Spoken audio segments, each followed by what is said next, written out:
South Africa is at a dangerous crossroads.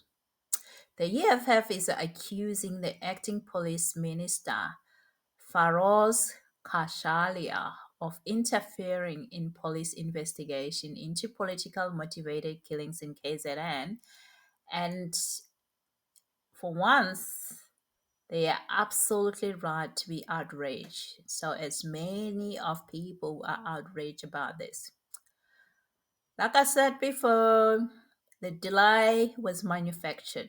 I told you that they came out last week that they have postponed the Madlanda Commission and they manufactured a story and pretended that, they're accountable.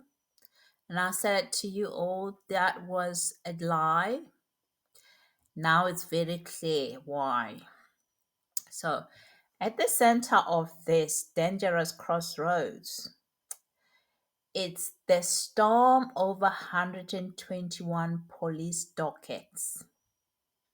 Because Mkhandla Mkhwana has told us that the embattled police minister, who is been put on leave by Cyril Ramaphosa, had interfered with this investigation and instructed the police to move these dockets and put these dockets away so that the police shouldn't investigate the political motivated killings. Political motivated killings, it means it's investigating them, Cyril Ramaphosa, the ANC, and everyone involved in this. Not just the ANC, even the DA on the other side of DA. Because I do suspect that DA also, they're also going to be affected somehow in this political killing task force. But anyway, the cases involve assassinations. These cases are serious cases. They're involving assassinations of people, attempted murders, and intimidations. They are not a small crimes. These are attacks that have terrorized communities across South Africa, especially in KwaZulu Natal. So, the National Police Commissioner, Fani Masimula, announced that these dockets would be returned to the political killing task force. But acting minister Faroz Kachalia pushed back, saying they should instead wait for Mbuyiseni Madlanda Commission of Inquiry. This is the problem because, like I said, the commission has already been postponed. And yet, Kachalia insists that the police must hold back on doing their job. So that effectively halts investigations. It gives assassins breathing space. It delays justice for families like Babita Deokaran's family. Because I suspect when all of this is done, the assassin of Babita Deokaran would be a politician.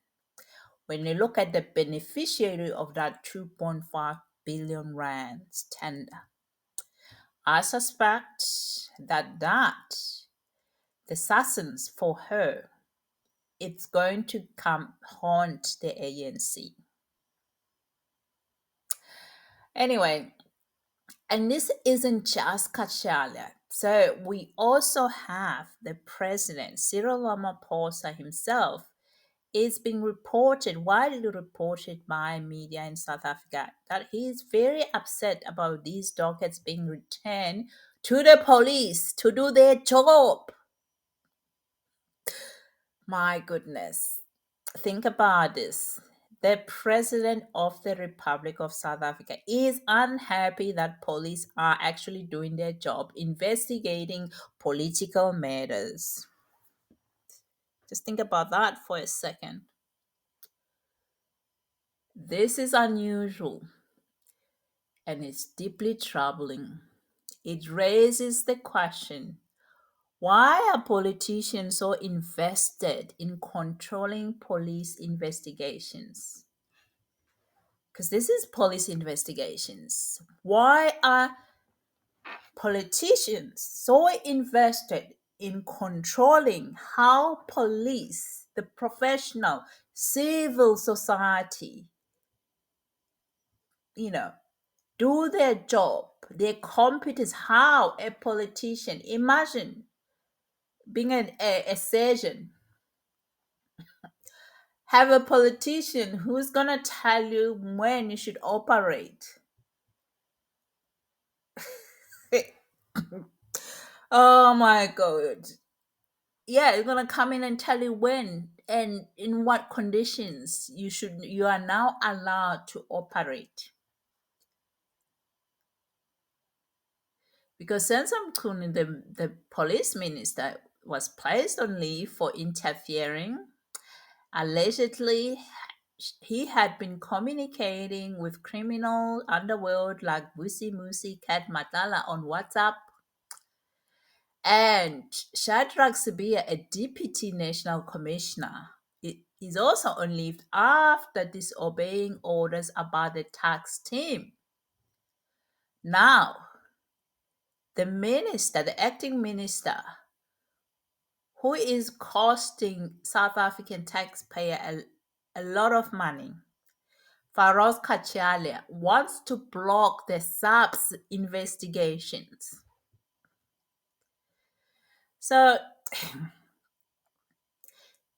in any sound democracy, there is a clear separation of powers.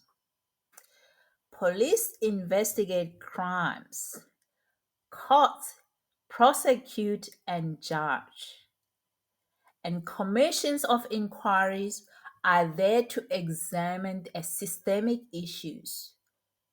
That's how checks and balances are meant to work.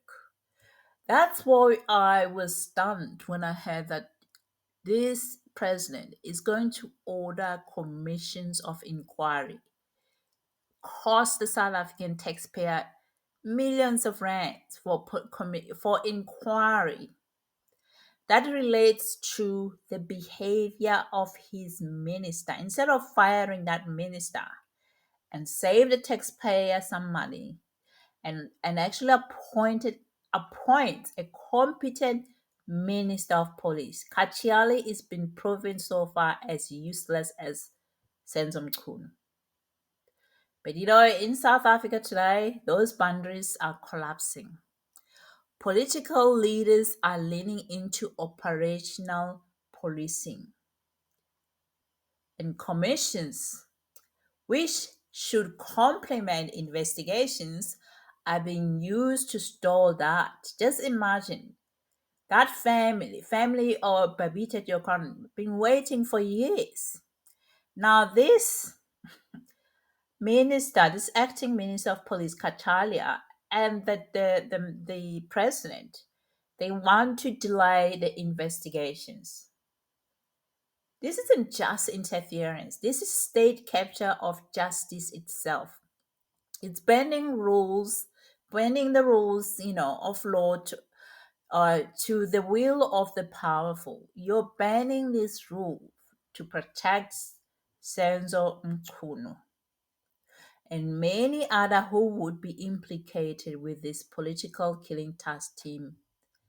And we know from that conference, bombshell conference from Kantam Corners, that some of these files were complete and ready to be people to be arrested, according to Kantam Corners. There were other ones that were already complete when Senzom Kunu ordered them to be stopped.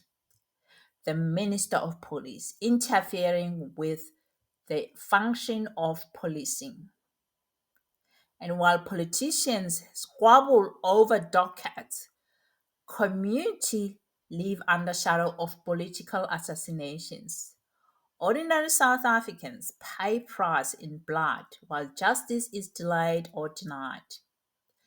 if commissions replace investigation, if these commissions replace investigations, if ministers and even the president can dictate how police handle murder cases, then we are no longer in a democracy under the rule of law. We are a democracy in the name only. And that should terrify all of us.